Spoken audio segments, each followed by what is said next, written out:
Sahyadri news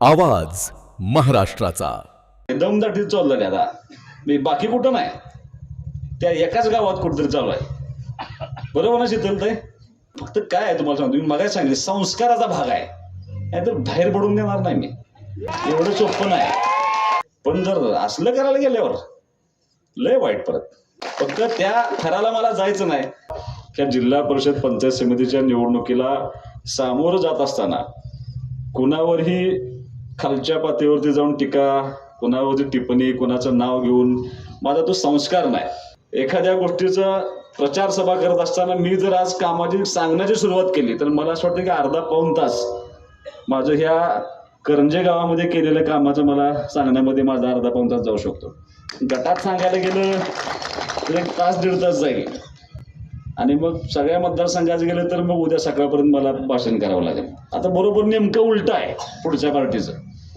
काय केलं म्हणून सांगायचं कर्जात येऊन पांडुरंग भाऊ काय आहे का सांगण्यासारखं 10 रुपये सुद्धा काम नाही मग काय करायचं सुहास बाबराला शिव्या द्यायच्या काय तर म्हणायचं निघून जायचं पांडुबा कसं झालं होतं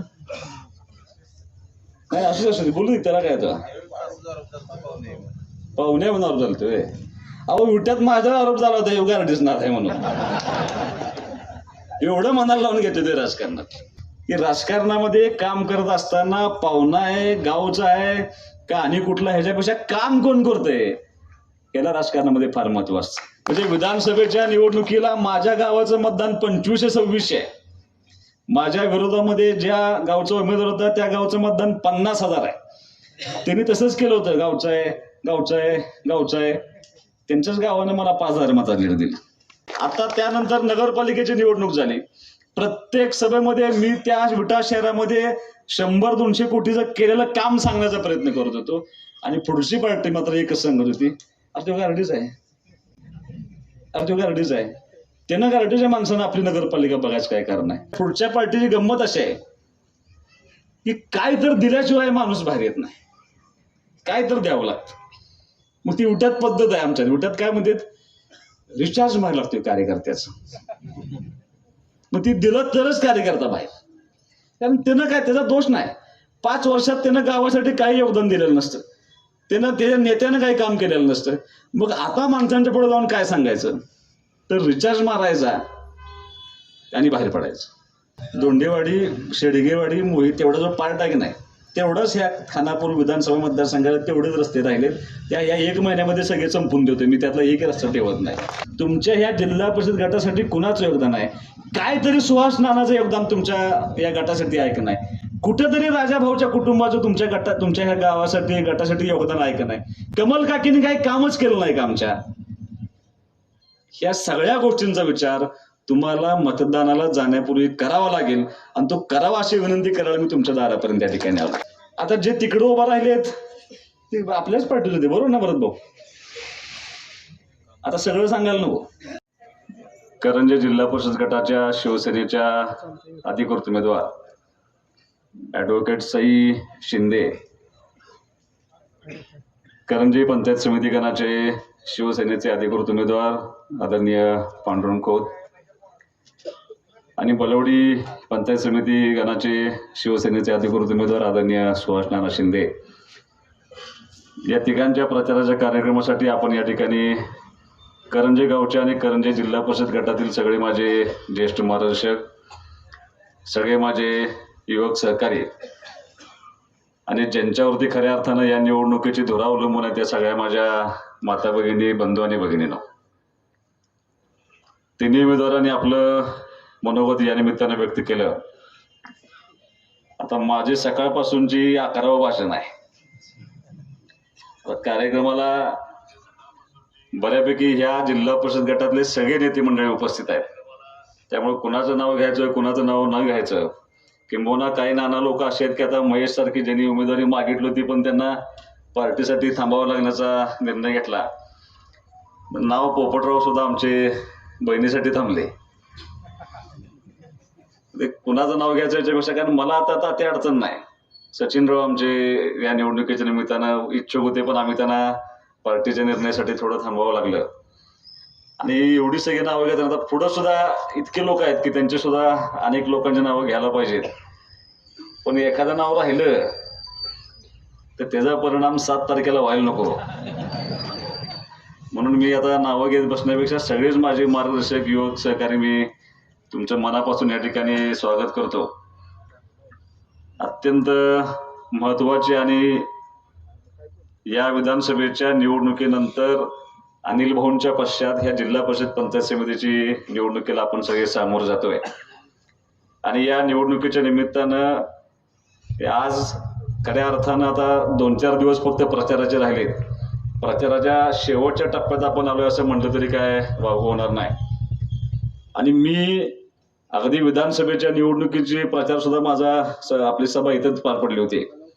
विधानसभेची निवडणूक असेल, त्याच्यानंतर परिषदेची निवडणूक झाली असेल, सांगली महानगरपालिकेची निवडणूक झाली असेल आणि आता ह्या जिल्हा परिषद पंचायत समितीच्या निवडणुकीला सामोरं जात असताना कुणावरही खालच्या पातळीवरती जाऊन टीका, कुणावरती टिप्पणी, कुणाचं नाव घेऊन माझा तो संस्कार नाही. मी ह्या निवडणुकीच्या निमित्तानं लोकांच्या पर्यंत पोहोचत असताना त्या गावामध्ये, त्या जिल्हा परिषद गटामध्ये जी आपल्या पार्टीच्या मार्फत, अनिल भाऊंच्या मार्फत किंवा ह्या 1-1.5-2 वर्षाच्या अनिल भाऊंच्या पश्चात जी माझ्या हातातून जे काम करण्याचा प्रयत्न केलाय ते केलेलं काम आपण लोकांच्या पर्यंत पोहोचवून तुमचा आशीर्वाद आणि तुमचं मतदान मागण्यासाठी मात्र मी तुमच्यापर्यंत 100% पोहोचलोय. कारण आता गंमत अशी आहे की 2 पार्ट्या ज्यावेळेला समोरासमोर उभा असतात त्यावेळेला एखाद्या गोष्टीचा प्रचार सभा करत असताना मी जर आज कामाची सांगण्याची सुरुवात केली तर मला असं वाटतं की अर्धा-पाऊण तास माझं ह्या करंजे गावामध्ये केलेल्या कामाचं मला सांगण्यामध्ये माझा अर्धा-पाऊण तास जाऊ शकतो. गटात सांगायला गेलं तर 1 तास 1.5 तास जाईल आणि मग सगळ्या मतदारसंघात गेलं तर मग उद्या सकाळपर्यंत मला भाषण करावं लागेल. आता बरोबर नेमकं उलट आहे पुढच्या पार्टीचं. काय केलं म्हणून सांगायचं कर्जात येऊन. पांडुरंग भाऊ काय आहे का सांगण्यासारखं? 10 रुपये सुद्धा काम नाही. मग काय करायचं? सुहास बाबराला शिव्या द्यायच्या, काय तर म्हणायचं, निघून जायचं. पण माझा स्वभाव तसा नाही. हे अगदी पांडुरंग भाऊनी त्यांच्या भाषणामध्ये त्या ठिकाणी सांगण्याचा प्रयत्न केला. थोडं आमचं जास्तीचं प्रेम आहे या गावावरती. जरा हाय आपण एकतर्फी पण आमचं प्रेम आहे गावावरती. भाऊंचं जरा जास्त प्रेम होतं. म्हणजे मला आजही आठवतं, आता गौराताई माने ह्या गावाला नेतृत्व दिलं होतं त्या पंचायत समितीच्या सभापती म्हणून त्यावेळेला काम करत होत्या. असं दादासाहेब भाऊ मला दिसले नाहीत, मुंबईला गेलेत म्हणून त्यांनी मला सांगितलं. त्यांचे चिरंजीव या ठिकाणी उपस्थित आहेत. त्यांना सुद्धा आपण पंचायत समितीचं उपसभापती त्यावेळेला भाऊंनी जबाबदारी दिली होती. त्यांनी सुद्धा अत्यंत सक्षमपणे ह्या गावामध्ये त्या गावाचं नेतृत्व तालुका स्तरावरती करण्यामध्ये त्यांना त्या ठिकाणी यश आलं होतं. आमच्या काळामध्ये सारिकाताईंना ती पंचायत समितीची संधी मिळाली. त्या ठिकाणी पंचायत समितीचे उपसभापती म्हणून काम करत असताना त्यांनी सुद्धा ह्या गावाचा लौकिक वाढेल असं त्या ठिकाणी काम करण्याचा प्रयत्न केला होता. म्हणजे नाना एका गावाला 1 सभापती 2 उपसभापती झाले. आमचं विशेष प्रेम या करंजे गावावरती असं म्हटलं तरी काय वावगं होणार नाही. पांडुबा कसं झालं होतं? नाही असू बोलू त्याला काय आता पाहुणे म्हणून आरोप झालतोय. अहो विट्यात माझा आरोप झाला होता योगा दिसणार आहे म्हणून. एवढं मनाला लावून घेते ते राजकारणात. हे पहिलं डोक्यात न काढा की राजकारणामध्ये काम करत असताना पाहुणा आहे, गावचा आहे का आणि कुठला, ह्याच्यापेक्षा काम कोण करतंय याला राजकारणामध्ये फार महत्व असतं. म्हणजे विधानसभेच्या निवडणुकीला माझ्या गावाचं मतदान 2526 आहे. माझ्या विरोधामध्ये ज्या गावचा उमेदवार होता त्या गावचं मतदान 50,000 आहे. त्यांनी तसंच केलं होतं, गावचं आहे गावचं आहे गावचं आहे. त्यांच्याच गावानं मला 5,000 मतांनी दिलं. आता त्यानंतर नगरपालिकेची निवडणूक झाली. प्रत्येक सभेमध्ये मी त्या विटा शहरामध्ये 100-200 कोटीचं केलेलं काम सांगण्याचा प्रयत्न करत होतो. आणि पुढची पार्टी मात्र एकच सांगत होती, अर्धे गारडीच आहे, अर्धे गारडीच आहे. त्यानं गारडीच्या माणसानं आपली नगरपालिका बघायचं काय कारण आहे. असं करत करत कधी 22 सीटा निवडून आल्या आणि कधी नगराध्यक्ष झाला. हे कशाच्या जीवावरती झालं तर मला पूर्ण आत्मविश्वास आहे की त्या शहरातल्या सगळ्या तरुण मुलांनी त्या शहरातल्या सगळ्या माता भगिनींनी माझं काम बघितलं आणि कामाच्या पाठीमागे उभा राहण्याचा निर्णय घेतला होता. मला आत्मविश्वास आहे आज करंजामधली सुद्धा तरुण मुलं किंवा करंजे जिल्हा परिषद गटातली सगळी तरुण मुलं, ह्या करंजे जिल्हा परिषद गटातल्या सगळ्या माझ्या माता भगिनी, ह्या माता भगिनी आणि तरुण मुलं, मला आत्मविश्वास आहे की ह्या दोन्ही पार्टीचं आपल्या गावासाठी, आपल्या जिल्हा परिषद गटासाठी किंबहुना आपल्या तालुक्यासाठी कोणाचं योगदान आहे, त्या योगदान असलेल्या पार्टीच्या पाठीमागे उभा राहण्याचा निर्णय करतील याचा मला पूर्ण आत्मविश्वास आहे. म्हणजे आता तुम्ही कामं सांगण्याचा प्रयत्न केला, त्या यादव मळ्याचं काम आता तिचं आप्पा इतका त्रास झालाय मला, पण ते इतका संघर्ष त्या रस्त्याच्या कामासाठी झाला होता. पण आपण 2 कोटी रुपये मुख्यमंत्री ग्रामसडक योजनेमधून 2 कोटी रुपये आपण त्या रस्त्याला दिले, नाही तर राजाभाऊ आपण तो रस्ता पूर्णत्वास नेण्याचा प्रयत्न केला. तुमचा वाघजाईचा तलाव, मी तुम्हाला कदाचित तुम्हाला आठवत नसेल, आता तरुण मुलांतर काय माहितीच नसेल, पण मी पंचायत समिती उपसभापती असताना तुमच्या गावाला करंजाला पिण्याचं पाणी टँकरनं चालू होतं आणि त्या टँकरच्या मागे मी माझी गाडी घेऊन यायचो. पोचतोय का वेळेत, देतोय का पाणी, किती खेपा देतोय हे बघायला सुद्धा मी यायचो, लक्षात घ्या. आणि ती परिस्थिती असताना आपल्या तालुक्याची, आपल्या गावाची काय अवस्था होती. आणि आज ह्या कृष्णेचं पाणी आपल्या शिवारामध्ये ज्यावेळेला खेळतं त्यावेळेला आपल्या तालुक्याची, आपल्या करंजे गावाची किंबहुना आपल्या जिल्हा परिषद गटाची काय अवस्था आहे ह्याचं थोडंसं विश्लेषण या तरुण पिढीच्या पुढं आपल्याला करावं लागेल. आणि मला असं वाटतं की हा सगळा अनिकेतनं भाषण केलं, त्याच्या भाषणामध्ये तो सगळा मुद्दा आणण्याचा प्रयत्न केला अनिकेतनं. आणि अनिकेतनं सांगितलं किंवा अशी परिस्थिती होती की एवढं शिक्षण झाल्यानंतर सुद्धा नोकरीची खात्री नसताना आपल्या गावामधलं आपण काय करू शकतो, तर आपण शेती करू शकतो. आणि सक्षमपणे शेती करायची असेल तर ज्या पाण्याची आवश्यकता होती, जे स्वप्न 1992 साली तुम्हाला भावने दाखवलं होतं, ते आज पूर्णत्वास जातंय. अगदी बाणूर गडापर्यंत आपल्याला 6व्या टप्प्यामधनं पाणी, आता सरपंच आता 4-5 महिन्याचा कळ काढा, तेवढं झालं की आपलं एक ना एक गाव, त्या गावामध्ये अनिल भाऊंचं जे स्वप्न होतं की कृष्णेचं पाणी त्या शिवारामध्ये गेलं पाहिजे, हे सगळं स्वप्न वेशीतनं गेलं पाहिजे. आता तसं नाही आप्पा, मागल तिथं पाईप टाकायची जबाबदारी सुहास बाबरची. आता नुसतं वेशीतनं तुम्हाला नेणार नाही मी. आता खंडोबा मंदिराला समाज मंदिर दिलं, तुमच्या गावातले अनेक पाणंद रस्ते आपल्या मार्फत झाले, गावातले अनेक अंतर्गत रस्ते सुद्धा करण्याची जबाबदारी मी घेतली होती. आजही तुम्हाला ह्या व्यासपीठावरून तुम्हाला माझा शब्द आहे की अजून कितीही पैसे लागू द्या तुम्हाला, दिलीप भाऊ, तुम्हाला अंतर्गत रस्त्याला लागू द्या, पाणंद रस्त्याला लागू द्या, तुम्हाला आणखीन काय समाज मंदिर लागू द्या, आपल्याला अजून सुद्धा मागासवर्गीय समाजाचं आपल्याला सभागृह बांधायचं आहे. तुम्ही विसरला पण मी विसरलेलो नाही. ग्राम सचिवालय बांधायचं आहे. या 6 महिन्याच्या आत ही तुम्हाला दोन्ही कामांचं बांधकाम चाललेलं दिसेल, हा तुम्हाला माझा ह्या व्यासपीठावरून शब्द आहे. आणि मग हे सगळं करत असताना तुम्ही अनिल भाऊंच्या पश्चात झालेल्या ह्या विधानसभेच्या निवडणुकीमध्ये न भूतो न भविष्यती असं मतदान देण्याचा मला प्रयत्न केलाय. मला ह्या सगळ्या माता भगिनींचं सहित आहे, कदाचित तुम्हाला माहित नसेल, पण 2 ऐतिहासिक घटना ह्या विधानसभेच्या निवडणुकीमध्ये घडल्या होत्या.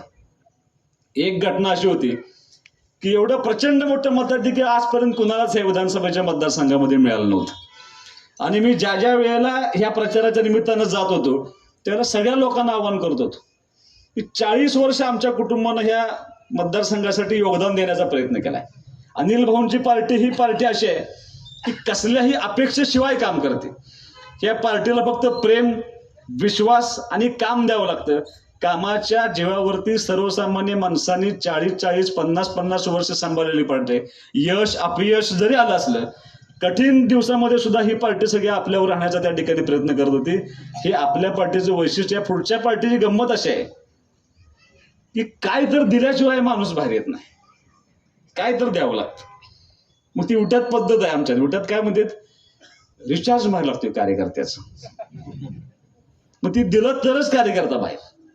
कारण त्यानं काय, त्याचा दोष नाही, 5 वर्षात त्यानं गावासाठी काही योगदान दिलेलं नसतं, त्यानं त्याच्या नेत्यानं काही काम केलेलं नसतं. मग आता माणसांच्या पुढे जाऊन काय सांगायचं, तर रिचार्ज मारायचा आणि बाहेर पडायचं. पहिलं सगळ्यात महत्वाची घटना होती एवढं प्रचंड मोठं मताधिक्य. कारण मी आव्हान करत होतो की अनिल भाऊंच्या पश्चात कुणीतरी माझ्या वडिलांची भूमिका निभावावी लागेल, कुणाला तरी माझ्या माता भगिनींना माझी आईची भूमिका निभावावी लागेल. ही सगळी भूमिका ह्या लोकांनी निभावली. आणि दुसरी ऐतिहासिक घटना अशी होती की ह्या विधानसभेच्या निवडणुकीमध्ये पहिल्यांदा असं झालं होतं की पुरुषांपेक्षा महिलांचं मतदान जास्त झालं होतं. आणि जे मतदान झालं होतं त्यातलं 70-80% मतदान हे आपल्या पार्टीला झालं होतं.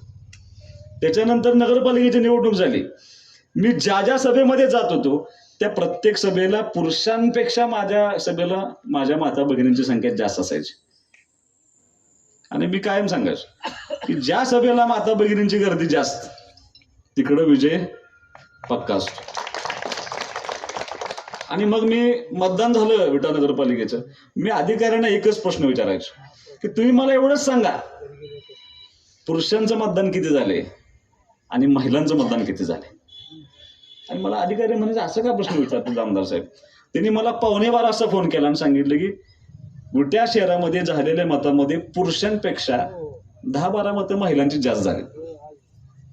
मी त्यांचा फोन कट केला. मी पहिला फोन दादाला केला आमच्या, आणि दुसरा फोन केला आमच्या नगराध्यक्ष पदाचे उमेदवार होते आमच्या काजल काकी, त्यांना फोन केला. म्हणलं निवांत झोपा, निवडणूक जिंकली म्हणलं आपण. म्हणलं असं कसं म्हणताय, ज्या वेळेला पुरुषांपेक्षा महिलांचं मतदान जास्त होतं त्यावेळेला त्या माता भगिनींचा ह्या भावावरती विश्वास आहे, ते विश्वास साथ ठरण्याची जबाबदारी लोकांनी मला दिली होती. आणि आज मला तुम्हाला तेच आव्हान करायचं. शेवटी असं आहे, आपण आत्ताच्या निवडणुकीला सामोरं जात असताना थोडंसं संघर्ष झाला. काही उमेदवारी जाहीर करत असताना मला भाऊ असते तर कदाचित आज वेगळं चित्र तयार झालं असतं. पण भाऊंच्या पश्चात ह्या निवडणुकीमध्ये एकही निर्णय चुकता कामा नये आपला, या हेतूनं आपण, कारण एवढं मोठं विधानसभा जिंकली, सगळ्यात अवघड पेपर होता आपला नगरपालिकेचा, तो जिंकला. पण जिल्हा परिषदेला आपले एकसंघ राहिलो पाहिजे या हेतून आपल्याला काही निर्णय करत असताना वेळ त्यामध्ये गेला असला तरी सुद्धा पार्टीच्या हिताच्या दृष्टीनं मला जेवढे निर्णय करणं शक्य होतं तेवढं करण्याचा प्रयत्न केला. तुम्हाला सर्वांना माझी विनंती आहे, मी तुम्हाला फक्त करंजे गावातलं झालेल्या कामाचा वापर केला. करूया दोंडेवाडी, शेडगेवाडी, मोहित तेवढा जो पार्ट आहे की नाही तेवढंच ह्या खानापूर विधानसभा मतदारसंघाला तेवढेच रस्ते राहिलेत. त्या या 1 महिन्यामध्ये सगळे संपून देतो मी, त्यातला एक रस्ता ठेवत नाही. कारण तुम्ही जिल्ह्यातल्या कुठल्याही गावात मतदारसंघात गेला तर मला असं वाटतं की खानापूर, आटपाडी एवढे मतदारसंघातले रस्ते जेवढे चांगले तेवढे कुठल्याही मतदारसंघामध्ये रस्ते चांगले आहेत. इतकं चांगलं काम करण्याचा प्रयत्न केला होता. तुम्हाला विनंती आहे माझी की ही निवडणूक कुठल्या नेत्याची निवडणूक नाही, लक्षात घ्या. या जिल्हा परिषद पंचायत समितीची निवडणूक ही कार्यकर्त्यांची निवडणूक आहे, कार्यकर्ता घडवण्याची निवडणूक आहे. आणि तुम्हाला माझी विनंती आहे की समोर उभा राहिलेल्या सगळ्या तरुण मुलांना, किंवा कदाचित आपल्या विचाराचे काही लोक नसतील सुद्धा पण त्यांना आवाज माझा जात असेल, त्यांना सुद्धा तुम्हाला माझी विनंती आहे की तुम्ही स्वतः तुलना केली पाहिजे. राजकारणामध्ये सुहास बाबर काय भाषण करतोय याच्यापेक्षा तुम्हाला काय वाटतंय, तुमचं मन काय म्हणतंय की तुमच्या ह्या गावासाठी कुणाचं योगदान आहे, तुमच्या ह्या जिल्हा परिषद गटासाठी कुणाचं योगदान आहे, काहीतरी सुहास नानाचं योगदान तुमच्या या गटासाठी आहे का नाही, कुठेतरी राजाभाऊच्या कुटुंबाचं तुमच्या ह्या गावासाठी गटासाठी योगदान आहे का नाही, कमल काकीने काही कामच केलं नाही का आमच्या. ह्या सगळ्या गोष्टींचा विचार तुम्हाला मतदानाला जाण्यापूर्वी करावा लागेल, आणि तो करावा अशी विनंती करायला मी तुमच्या दारापर्यंत या ठिकाणी आलो. आणि मग तुम्हाला मी 3च नावं सांगितली, त्याच्याबरोबर उलट आहे. काय योगदान आहे, काय एखादं काम आहे. तुमच्या गावाला पूर आल्यावर पांढरून खोत ते हातानं रस्ता मोकळा करायसाठी लाकडं काढत होता, बरोबर ना. सुहास बाबरच पहिल्यांदा पोचला होता पुरात, रस्ता बंद झाला तरी सुद्धा JCB त्यांनीच आणला होता. तुम्हाला माझी विनंती आहे, आता कोण काय म्हणतं कोण काय म्हणतं ह्याला फारसं महत्व नाही. आता जे तिकडे उभा राहिलेत ते आपल्याच पार्टीचे होते, बरोबर ना भरत भाऊ. आता सगळं सांगायला नको, ह्याच्यापेक्षा मी काय कोणाला बोलणार नाही. काय तरुण मुलांना माहित नसेल पण जुन्या लोकांना सगळ्या गोष्टी माहित आहेत. हा काय मला त्याच्याच काय, मी आहे ना तुमच्या संपर्कात, मी तुमच्या सगळ्या सुखदुःखाच्या कामात आहे. तुमच्या अगदी तुमचा 100वा वाढदिवस असला तरी सुहास बाबर तिथे उपस्थित आहे. कोण दुःखद घटना घडली तरी तुमच्याबरोबर मी उपस्थित आहे. तुमच्या आता 1 वर्षाच्या पोराचा वाढदिवस सुद्धा मी करतो. आणि मी पळशीमध्ये आबांच्या नातवाच्या भाषणात सांगितलं होतं, आबा तुम्ही, आबांनी मला लावलं भाषण करायला वाढदिवस 1 वर्षाच्या पोराचा. म्हणलं मी काय बोलतो हे त्याला पुढे सांगा बरं का, म्हणलं मोठं झाल्यावर म्हणलं. बरं त्याचं मला मत मिळवायला 17 वर्ष वाट बघायचं आहे मला अजून. त्यामुळं ह्या एवढं सगळं करत असताना माझी तुम्हाला विनंती आहे, मी कधीही जातीपातीचं राजकारण न करणारा माणूस आहे. माझ्या बरोबर किंबहुना माझ्या वडिलांच्या बरोबर सावलीसारखी त्यांचा PA म्हणून राहणारा शहाजी हा धनगर समाज आहे, लक्षात घ्या. त्यांच्यानंतर माझ्या बरोबर तो सावलीसारखा राहतो, माझ्या भावाप्रमाणे राहतो. मी आता बायकोवर कमी त्याच्यावर जास्त असतो. तो धनगर समाजाचा मुलगा. आज आटपाडी तालुक्यामध्ये तुम्ही माझ्या उमेदवारांची एकदा तुलना करून बघा. आज सगळ्या पार्टीचे उमेदवार बघा, खानापूर आटपाडीमध्ये सगळे उमेदवार बघा, सईताईंचं शिक्षण बघा, ते BA आहेत, इंजिनियर आहेत, त्याच्यानंतर त्यांनी लॉ केले. नागेवडीमध्ये आमच्या वहिनी LLM कम्प्लीट केले. आम्ही तिथं शेंडे म्हणून आम्ही अगदी 24 वर्षाची मुलगी उभा केली पंचायत समितीला. ती स्वतः LLM झाली, हायकोर्टमध्ये प्रॅक्टिस करते. आम्ही निंबोड्यात विद्याताई मोठे ते आम्ही उभा केले तिथं जिल्हा परिषदला, त्या स्वतः LLB झाले. 4 वकील उभा केलेत, 4 वकील, आणि आमदार सुद्धा त्यांचा वकीलच आहे. ते सांगण्याचा उद्देश एवढाच आहे का मला एका गोष्टीचं कदाचित आज अजितदादा आपल्या हयात आज नाहीत आपल्यामध्ये, पण त्यांच्या आयुष्यात त्यांनी मला पहिल्यांदा फोन केला होता. बरोबर 10 ते 12 दिवसापूर्वी त्यांचा फोन आला अर्ज भरायच्या आदल्या दिवसापर्यंत, आणि त्यांनी मला सांगितलं, आता त्यांचं वाक्य पहिलं मी काय सांगणार नाही, पण दुसऱ्या वाक्यापासून सुरुवात करतो की मला म्हणजे तुला विनंती आहे की राष्ट्रवादी आणि शिवसेनेची युती कर, राजेंद्र अण्णांना बरोबर घे. म्हणून तुमचा आदेश आहे म्हणलं, मी काय तुमचा आदेश मोडणार नाही दादा, तुम्ही सांगाल तसं करतो. त्यांनी एक जागा मला विनायक मास्टरसाठी मागितली होती, आणि ज्या करगणी जिल्हा परिषद गटामध्ये ओपन पुरुष पडलाय तिथं आपण ओबीसीचा विनायक मास्टर आपण त्या ठिकाणी अजितदादांच्या सांगण्यावर उभा केला. कधी डोक्यात सुद्धा आलं नव्हतं की अजितदादांचं असं काय होईल. म्हणजे ज्या दिवशी अजितदादांचं झालं त्या दिवशी पाया पडताना एकाच गोष्टीत समाधान होतं की आयुष्यात त्या माणसानं मला पहिल्यांदा फोन केलाय, आणि आपण त्यांच्या शब्दाखातर युती करू शकलो, त्यांचा शब्द मोडला नाही, याचं समाधान मात्र मला त्यावेळेला निश्चितपणे. त्याला सांगण्याचा उद्देश एकच आहे की प्रत्येक वेळेला मी जे शब्द देतोय ते प्रत्येक शब्द अत्यंत प्रामाणिकपणे पाळण्यासाठी मला जीवाचं रान जरी करावं लागतं, कारण मला त्याची जाणीव आहे ना. बापाच्या पश्चात ह्या कुटुंबाला सांभाळलेले सगळे तुम्ही लोक आहे. आज सुहास बाबर ह्या ठिकाणी भाषण करतोय, त्याला तुम्ही सगळे माझ्या पाठीमागे उभा होता म्हणून मी या ठिकाणी उभा आहे. या प्रत्येक दिवसाला प्रत्येक क्षणाला मला ह्याची जाणीव असते, लक्षात घ्या. आणि माझा त्यातनं उतराई होण्याचा एकच प्रयत्न आहे की मला जेवढं काम करता येईल या मतदारसंघासाठी, जेवढं मला या सामान्य माणसांसाठी काम करता येईल तेवढं काम करण्याची भूमिका घेऊन मी गेले 1 वर्ष झालं अत्यंत ताकदीनं, मी माझ्या वडिलांनी माझ्या आईला कधीही फिरायला घेऊन गेले नव्हते, कधी पिक्चरला गेले नव्हते, कधी हॉटेलमध्ये गेले नव्हते. माझं तसंच आयुष्य होतं. मी सुद्धा काय बायकोला घेऊन कधी गेलो नव्हतो. ज्या दिवशी निकाल चालू होता आप्पा, त्या दिवशी निकाल मी मारुतीच्या मंदिरात निकाल ऐकत बसलो होतो. पहिली फेरी डिक्लेअर झाली आणि मला 9,000 मताधिक्य मिळाले. दुसरी फेरी आली 14,000 झालं, तिसरी फेरी आली 4थी 5वी 8वी 10वी फेरी झाल्यानंतर मला 50,000 मतं लीड झालं. आणि मी तिथनंच बायकोला फोन केला आणि तिला असं सांगितलं की आपण कधीच पिक्चरला गेलो नाही. म्हणलं नाही. जेवायला गेलो नाही. म्हणलं नाही. आता विसर म्हटलं, आता विषय संपला. कारण ध्यानीमध्ये सुद्धा कुणाचं नव्हतं. इतका प्रचंड विश्वास, इतकं प्रचंड प्रेम ह्या मतदारसंघातल्या लोकांनी माझ्या खांद्यावरती दिले. अनिल भाऊ ज्या पद्धतीनं समर्पित भावनेनं जीवन जगले, त्याच पद्धतीनं समर्पित भावनेनं जीवन इथून पुढे सुहास बाबराला जगावं लागेल असं तिला मी सांगून टाकलं. तसाच जगण्याचा मी त्या ठिकाणी प्रयत्न करतोय. तुम्हाला सांगण्याचा उद्देशच एवढा आहे की मी डोक्यात हवा जाऊन देणारा माणूस नाही. मी यश बघितलंय, अपयश बघितलंय, चांगले दिवस बघितलेत, वाईट दिवस बघितलेत.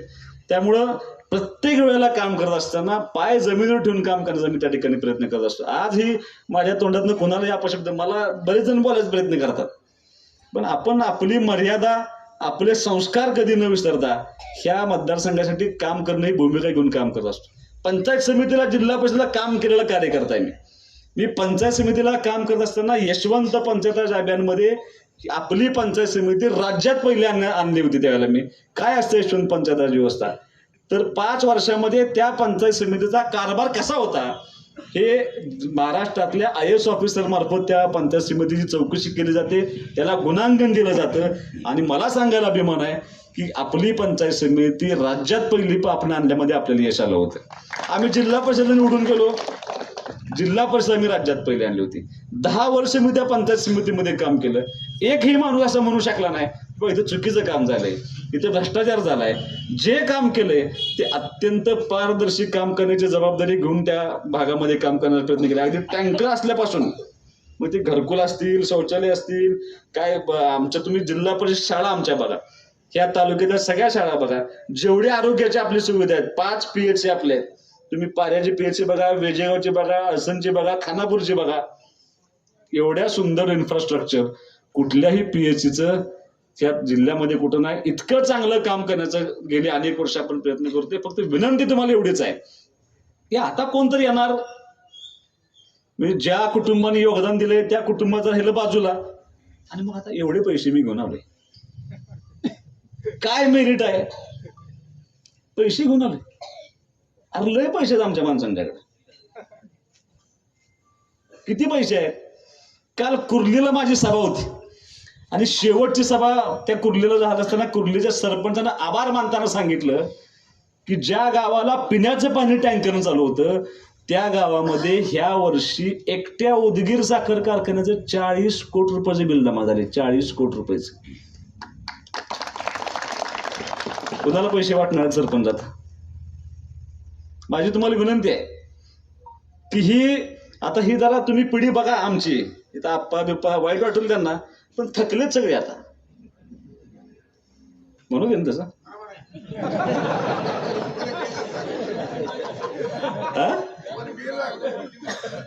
मग त्यात तुम्ही पण आहे आबा. तरुण मुलांना माझी विनंती आहे की आता आपण आपलं गाव बघणार आहे का नाही बघणार.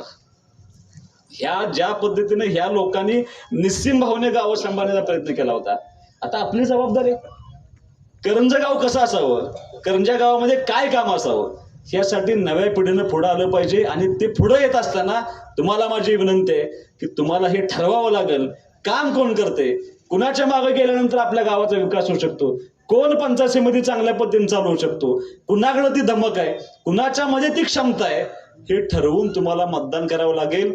एवढं जरी ठरवलं तरी मला असं वाटतं की अत्यंत चांगल्या पद्धतीनं, तुम्हाला माझा शब्द आहे की तिघं निवडून आली, यात मला असं वाटतं की यात कुणालाही पैशाची हाव नाही. बरं मी तुम्हाला दुसरं सांगतो, पंचायत समिती जिल्हा परिषद मध्ये रुपया पैसे खाता येत नाही. जर कोणाला असं वाटत असेल, म्हणजे आता पलीकडचा कोण खर्च करणार त्याला, तर मी काम केले 10 वर्ष. इम्प्लिमेंटिंग एजन्सी आहे पंचायत समिती जिल्हा परिषद. शासनवरनं ठरवून पाठवतं हे करायचं आहे आणि तेवढंच करायचं आहे. फक्त जे काम करतील ते ह्या तालुक्यातल्या प्रत्येक सामान्य माणसाच्या हिताचं काम असेल, हे तिन्ही आमचे उमेदवार त्या पद्धतीने काम करतील. एक जरी चुकला तर त्यांचा राजीनामा त्या दिवशी होईल, हा तुम्हाला सुहासबाबाचा शब्द आहे. एवढं धाडस राजकीय माणूस कधीही दाखवत नव्हता. पण माझ्या वयाच्या हिशोबानं मी आतापर्यंत चांगले निर्णय घेतले. आता तुमच्या सर्वांनी, मी काय पार्टीचा मालक नाही, पण तुम्ही निवडून दिलेलं असल्यामुळे ह्या 4 वर्षांमध्ये जर मला आता काय निर्णय धाडसे घ्यावे लागले तर मी घेणार. पण आपली पार्टी ही सर्वसामान्य माणसानं उभा केलेली पार्टी आहे. या पार्टीसाठी आपल्याला योगदान देत असताना अत्यंत क्षमतेनं काम करावं लागेल. ते काम तुम्ही सर्वांनी करावं आणि यांना काम करण्याची संधी देण्यासाठी तुम्हाला सर्वांना विनंती आहे की आपसातले मतभेद, आता मी बघितलं बरेच लोक कामात माझ्या डायरेक्ट येतात. मी कधीच कोणाला अडवत नाही किंवा त्याला घेऊन या, त्याला घेऊन या, तुम्हाला मदत केलीस का, मतदान केलं होतंस का, हा स्वभाव आपला नाही. येईल त्या माणसाचं काम आपल्यातनं झालं पाहिजे. किमान मी प्रामाणिक प्रयत्न करतो की त्याचं काम झालं पाहिजे. होतंय नव्हते हा त्याचा नशिबाचा भाग आहे. नाही, आपला स्वभाव नाही. त्यांचं काय ते आपणचं म्हणा जरा अडवलं पाहिजे. काय होते, काम करून जाते परत उलट करते. दमवलं तरी सुद्धा आप्पा शेवटी माणसं जुळवून आपल्याला घेतली पाहिजेत. आणि हे करत असताना कधीच अडवलं नाही. तोच स्वभाव आपला आहे. फक्त हे करत असताना तुम्हाला माझी विनंती आहे, अनेक लोक असे आहेत की आता काम करून घेऊन जात आहेत, पण थोडंसं गाव लेवलला जमत नाही. आता ती गाव लेवलची निवडणूक नाही, तुम्हाला माझी विनंती आहे. पाहुण्याची निवडणूक नाही, निम्मपेक्षा जास्त पाहुणे माझ्या उलट आहेत माझ्या तालुक्यात. अजिबात नाही. पार्टी ही पार्टी असते, लक्षात घ्या. गुट्यामध्ये भालचंद्र कांबळे पार्टीसाठी त्या सख्या भावाच्या विरोधात उभा राहिला होता. त्याला करता येत होतं ना मॅनेज, त्यानं नाही केलं. त्यानं नाही म्हणून सांगितलं. पार्टीनं निर्णय दिलाय माझी उमेदवार आहे, मी उभा राहणारच म्हणून सांगितलं. त्यामुळं पाहुणं पै आता सुहास बाबर तिकडे आहे म्हणून मी इकडे जाणार असलं काही करू नका. ज्या पार्टीनं तुमच्या गावासाठी योगदान दिलंय, जी पार्टी तुमच्यासाठी उपयोगी पडले, प्रसंगी आपल्यातले सगळे मतभेद तुम्ही बाजूला ठेवून या सगळ्या उमेदवारांच्या पाठीमागं उभा राहावा, एवढीच माफक अपेक्षा मी तुमच्याकडे या ठिकाणी व्यक्त करणार आहे. मला पूर्ण विश्वास आहे, ताकदीनं तुम्ही जर हे 5 दिवस काम केलं तर आपले तिन्ही उमेदवार अत्यंत ताकदीनं आणि मोठ्या फरकाने विजयी होतील. त्यात कुठेही ते उमेदवार कमी पडणार नाही, तेवढा आत्मविश्वास मला तुमच्या सगळ्यांच्या वरती आहे. फक्त गाफील न राहता 4च दिवस प्रचाराचे आहेत. 6 तारखेला माणसांची मतं निश्चित झालेली असतात. 6 तारखेला प्रचार करून कुणाचंही मत बदललं जात नाही. त्यामुळं हे 4 दिवस अत्यंत महत्वाचे आहेत. थोडंसं जागरूक राहून तुम्ही काम करा, निश्चितपणे आपल्याला यश मिळेल. आणि दुसरं, आता विरोधकांच्याकडे एकाच गोष्टीची ताकद जास्त आहे. ती ताकद अशी आहे, तुमच्यापाशी याचं श्वासनानं उलट करायला सांगले बरं, तिकडं जायचं. राजाभाऊन आदेश दिलाय, उलट करा म्हणून सांगितलंय. सुहास बाबर फुटलाय, महेशनं जरा जाधववाडीत असंच करायला सांगितलं. बरोबर आहे का नाही? ह्याच्या व्यतिरिक्त, पुढ्या सोडण्या व्यतिरिक्त आता त्यांच्याकडे काहीही काम राहिलेलं नाही. इतकं निवांत करून ठेवले सगळ्यांना मी. तर तुम्हाला माझी विनंती आहे की ह्याला न बोलता आपल्या डोक्यात कोण उभं आहे ह्याच्यापेक्षा आपल्या डोक्यात फक्त धनुष्यबाण असला पाहिजे. आणि धनुष्यबाणाचं मतदान आपल्याला, आपली भूमिका, मी जे तुम्हाला सांगतोय, मला एवढा आत्मविश्वास आहे की तुम्ही तुमच्या गावात केलेल्या कामाची यादी जर तयार केली आणि ती यादी तुमच्या गावातल्या प्रत्येक माणसाच्या पुढं, प्रत्येक तरुण मुलांच्या पुढं, प्रत्येक माता भगिनी पुढं नेली आणि हे काम ह्या पार्टीनं आपल्या गावात केले, आपण कुणाला मतदान करा असे विचार, तर माणसं तुम्हाला सांगतील की आपल्याला धनुष्यबाणावर जावं लागेल. ते काम फक्त तुम्ही इथून पुढच्या ह्या 4 दिवसामध्ये करावं अशी माफक विनंती तुम्हाला करावी. त्याच्यानंतरची 5 वर्ष सांभाळण्याची जबाबदारी सुहास बाबर आहे. तुम्ही जर मी कामाला कमी पडलो, तुम्हाला दिलेले शब्द जर नाही पूर्ण करू शकलो, तर तुम्हाला या व्यासपीठावरून सांगतो, आता खोटं बोलता येत नाही, रेकॉर्डिंग होतं सगळं आता, आणि ते कायम येतं बाहेर. म्हणजे असं नाही की आज बोलून 10 वर्षानं पण ते बाहेर येतं परत. मी जर चुकलो, मी जर तुम्हाला दिलेले शब्द पूर्ण करू शकलो नाही, तर मी तुम्हाला पुढच्या विधानसभेला तुमच्या दारात मतं मागायला येणार नाही, हा तुम्हाला माझा शब्द आहे. फक्त चांगली माणसं ह्या सगळ्या प्रक्रियेमध्ये असावीत. ही पंचायत राज व्यवस्था ही सामान्य माणसांच्या जीवनाचा अत्यंत मूलभूत आणि आवश्यक घटक आहे. या घटकेमध्ये ही सगळी पंचायत समिती, जिल्हा परिषद चालवण्यासाठी सक्षम माणसं असावी, चांगली माणसं असावी, जी इथं उपलब्ध असतील.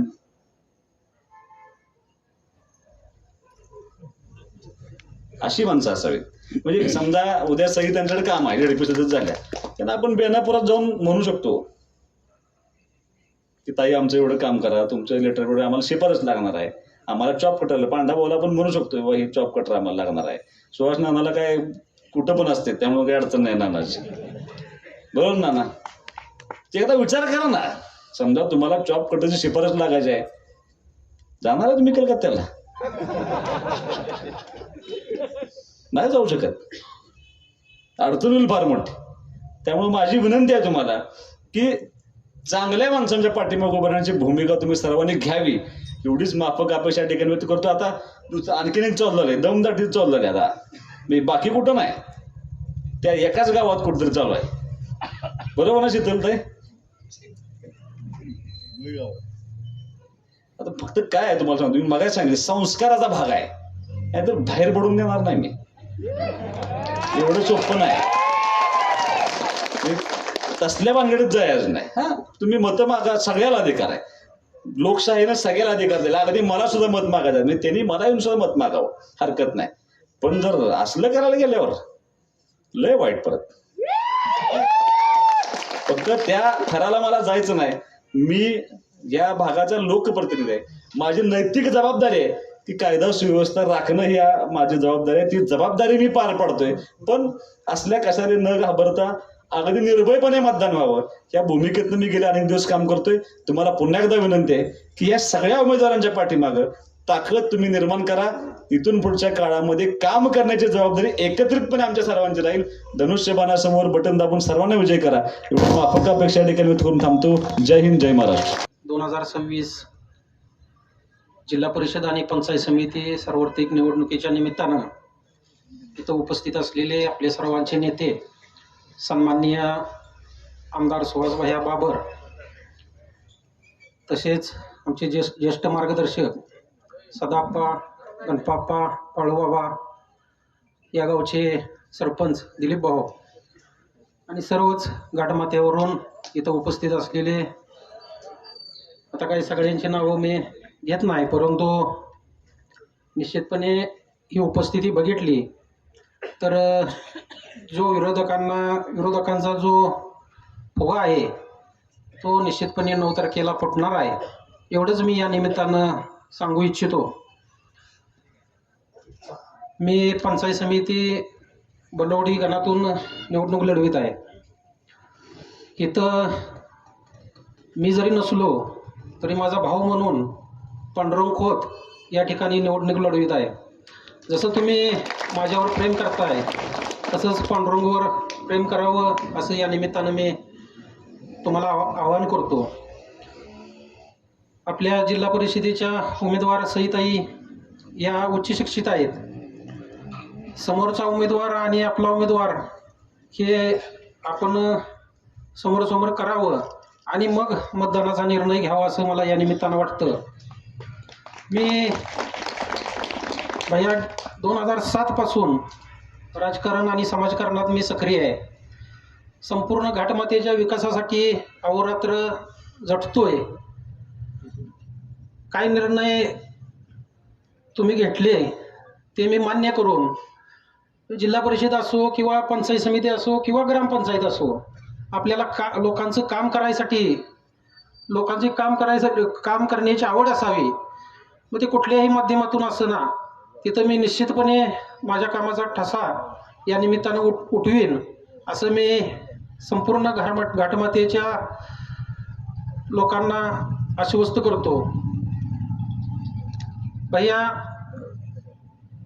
जसं टेंबूचं 5व्या टप्प्याचं काम झालं आहे तसंच आपल्या माध्यमातून आमच्या बऱ्याच वाड्या वस्ती, बानुगड असेल, ताडाजवाडी असेल, विविध ठिकाणी आपल्याला 6व्या टप्प्याचं काम लवकरात लवकर संपवून हा घाटमाता सुजलाम सुफलाम करण्यासाठी आपण मदत करावी.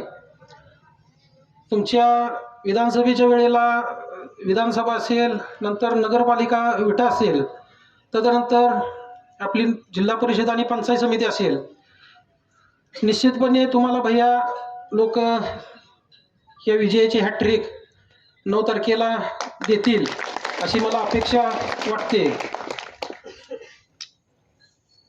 बरंच टीका टिप्पणी होत असते. पांडुरंग एवढं खचून जायचं नसतं आणि विरोधकांना कामातून उत्तर द्यायचं असतं. कोण काय बोलतं यापेक्षा आपण काय करतो हे महत्त्वाचं आहे. आणि आपण 24 तास तुम्ही ग्रामपंचायतीला इथं निवडून आलाय, मला वाटतं सोसायटीला आलाय, त्यामुळं बाहेरचा उपरा म्हणायचं कोणी काम नाही. माझ्या बाबतीत सुद्धा भैया बलवडी गावात प्रचार होतोय, बलवडी गावात, की मी बलवडी गावचा नाही, पण मी काय करगणीतनं आलेलो नाही, बेनापूरचाच आहे. त्यामुळे निश्चितपणे बलवडीत जो अपप्रचार चालू आहे तो निश्चितपणे तिथं लोक तिथं 9 तारखेला तिचं उत्तर देतील असं मी या निमित्तानं सांगतो. आपण सर्वांनी जिल्हा परिषदेच्या उमेदवार सहिताई शिंदे या करंजे गणाचा पांडुरंग खोत आणि मी बल्लवडी गणातून असे तिघांना काम करण्याची संधी द्यावी. आपल्या निश्चितपणे मी कुठेही आम्ही त्या संधीचं निश्चितपणे आम्ही सोनं करू असं मी या निमित्तानं आपण सर्वांना आश्वस्त करतो आणि थांबतो. सर्वांना प्रथम नमस्कार. आपण महाराष्ट्र राज्याचे लाडके आपले उपमुख्यमंत्री एकनाथजी शिंदे साहेब आणि स्वर्गवासी अनिल भाऊ बाबर यांच्या आशीर्वादाने आणि भैयासाहेब आणि अमोलदादा यांच्या आशीर्वादाने ही निवडणूक लढवत आहे. तसं बघायला गेलं तर आता काय सगळ्यांची नावं घेणं शक्य नाहीत. नाना आहेत, आप्पा आहेत, त्यामुळे सर्वांचे हे करतं. आज बघायला गेलं तर आपण आज 2026 ची पंचायत समिती आणि जिल्हा परिषदची निवडणूक चालू आहे. त्या निवडणुकीमध्ये काही आरोप प्रतिआरोप होत आहेत. जर भैया मी तुम्हाला सांगतो काय माझ्यावर आरोप होते परगावचा आहे म्हणून, पण समोरच्याने आधी चेक करून घेतलं नाही की आपण पण परगावचा आहे. आणि मी असा माणूस आहे की मी पहिल्यांदा माझ्यावर 2 वेळा सोसायटी झाली, 1 वेळा ग्रामपंचायत झाली, आता एकदा पंचायत समिती झाली पाठीमागल्या वेळेला. आणि भैया माझ्यावर एवढं मी काम करत असताना कुठलाही लाचखोर म्हणून आरोप मी अजून आतापर्यंत घेतला नाही.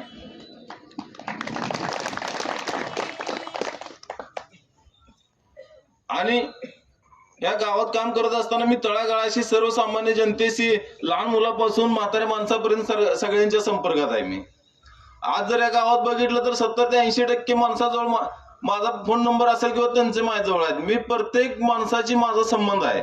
मी कोणतंही काम करत असताना आमचे सरपंच साहेब आहेत किंवा ग्रामपंचायतीत काम करत असताना आम्ही एकमेकाच्या खांद्याला खांदा लावून काम करतो. आणि जर कामाचं बघायला गेलं तर मला माझ्यावर आरोप करणार आहेत की नाही, त्याने आज जे भैयासाहेबांनी आणि भावनिक काम केलंय आणि त्यांनी काय काम केलंय त्याची लिस्ट घेऊन माझ्या समोर येऊ द्या. आज भैया आपलं काम बघायला गेलं तर ह्या गावात जेवढी कामं झालेत तेवढे भाऊंच्या आणि तुमच्या माध्यमातून झालेत. काल परवा आता ह्या महिन्यात माझ्या हिशोबाने 1 कोटी रुपयाच्या आसपास निधी गावात आलाय भैयाच्या माध्यमातून.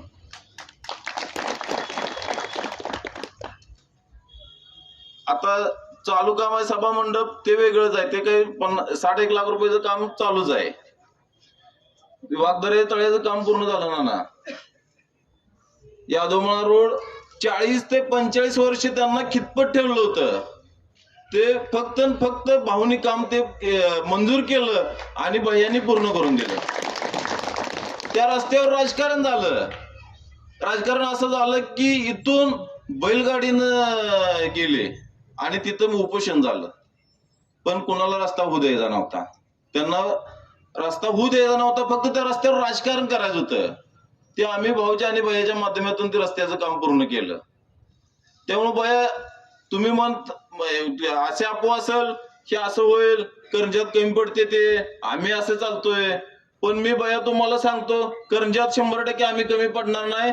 आणि तुम्हाला 9 तारखेला जिल्हा परिषदचे सीट असेल, आपले नानांची बल्लवडी गणातील सीट असेल किंवा करंजातली सीट असेल, ह्या सगळ्या सीटा तुम्हाला लीडनं दिसतील.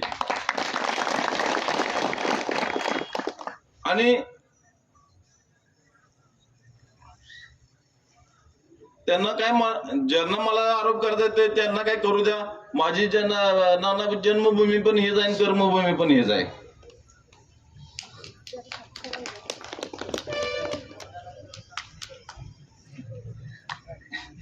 आणि आता येणाऱ्या 7 तारखेला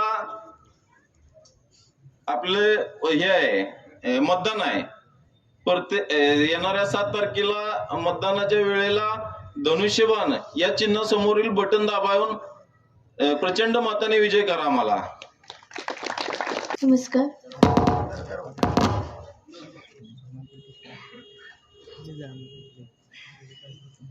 आपले लाडके आमदार सुहास भैया बाबर आणि त्याचसोबत बलवडी गणाचे उमेदवार सुहास नाना शिंदे आणि करंजा गणाचे उमेदवार पांडुरंग खोत साहेबांना आणि त्याचसोबत सर्व उपस्थित असलेल्या मान्यवरांना मी नमस्कार करते. आज इथे माझा चेहरा जरी नवीन असला तुमच्या सर्वांसमोर, तरी माझ्यावर ज्यांचे संस्कार आहेत, मग माझं माहेर असू दे, माझं आजोळ असू दे किंवा माझं सासर असू दे, ते तुम्ही सर्वजण जाणता. माहेरी माझे आजोबा आप्पासाहेब बाबू नेलकरंजीचे ते जेव्हा सरपंच होते 3 कालावधीसाठी तेव्हाही त्यांनी त्यांच्या गावाचा विकासाचा विचार करून गावात विकास कामं सुरू केली. तसेच आजोळी माझी आजी कमलकाकी शिंदे यांनीही तेच केलं की आपला न विचार करता नेहमी गावाच्या विकासाचा भागाच्या विकासाचा विचार केला. आणि तसेच सासरीही मला तेच संस्कार मिळाले की आपण आपला विचार न करता आपल्या भागाच्या प्रगतीचा विकासाचा ह्याचाच विचार करत आपण पुढे जाऊ. आणि त्याच विचारांचा आणि भाऊंच्या विचारांचा वारसा घेत भैयांनी जो माझ्यावर विश्वास ठेवला आहे की जी ही विकासाची गंगा भाऊंनी सुरू केली आणि भैया ज्याचं नेतृत्व आता करतायत ती माझ्या माध्यमातून पुढे चालत राहील, याच्यासाठी मी त्यांचा आभार मानते. त्याच विचारांचा वारसा घेत आपण सर्व आपल्या भागाची ही विकासगंगा पुढे चालवत राहू. ह्यासाठी आम्हा तिघांना मतदान देऊन आपण सर्व प्रचंड मताने विजयी होऊया. नगरपंचायतीला काय झालं? नगरपंचायतीला तुमची 50 वर्षाची सत्ता पलटली. भाजपामध्ये गेला तुम्ही. अगोदर म्हटला तुम्ही ईव्हीएमचा घोटाळा, ईव्हीएमचा आमदार. भाजपामध्ये गेला, मग ईव्हीएमचं पण म्हणता येईना. आणि मग काय म्हणायचं? आता वल्गना करू लागलेत, मांत्रिकाचा खेळ केला, चालू केलाय मांत्रिकाचा खेळ केला. काय मारतेत, काय नेतेत, कळलं पाहिजे आपण काय करतोय. भैयांचा कार्यकर्तृत्व सिद्ध करण्यासाठी मी एकच उदाहरण सांगतो. कुसबावडे गावातला एक मी सर्वसामान्य मुलगा आहे.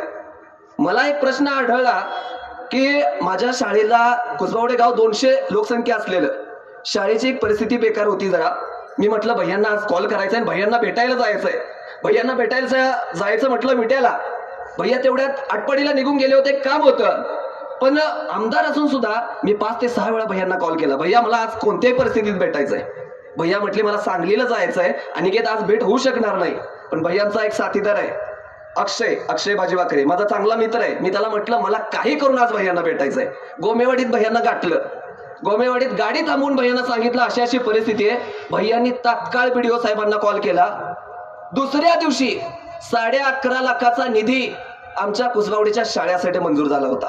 ही भैयांच्या कामाची पोचपावती आहे. भैया फक्त रक्ताचे वारसदार नाहीयेत अनिल भाऊंचे, अनिल भाऊंच्या कार्याचे, अनिल भाऊंच्या विचाराचे वारसदार आहेत.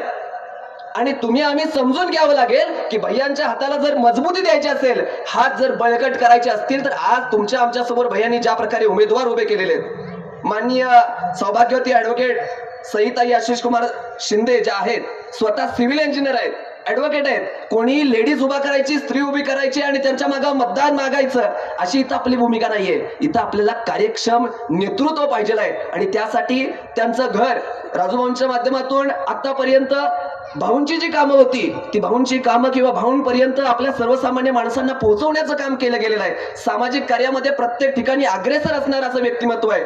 आणि सोबतच पांडुरंग दादा सुद्धा सार्वजनिक कामामध्ये तितकेच अग्रेसर आहेत. नानांचं तर नेतृत्व आजपर्यंत संपूर्ण आपला घाटमाता तितकंच मान्य करतो, कारण नानांनी तितक्या ताकदीनं आपल्या घाटमात्यावरती काम केलेलं आहे. आणि तुम्हा सर्वांच्या माध्यमातून पुढच्या भविष्यकाळात सुद्धा जर आपल्याला चांगलं काम घडवायचं असेल तर सुहास भैयांच्या हाताला ताकद दिली पाहिजे आहे. आपल्याला या धनुष्यबाणावरती जोरदार सर्वांनी मतदान केलं पाहिजे आहे. आणि मी एवढंच शेवटी सांगेन की सर्वांनी धनुष्यबाणावरती मतदान करा आणि आपल्या या तिन्ही उमेदवारांना चांगल्या ताकदीनं जिल्हा परिषद आणि पंचायत समितीमध्ये पाठवा आणि भैयांच्या हाताला बळकटी द्या. धन्यवाद. जय हिंद, जय महाराष्ट्र.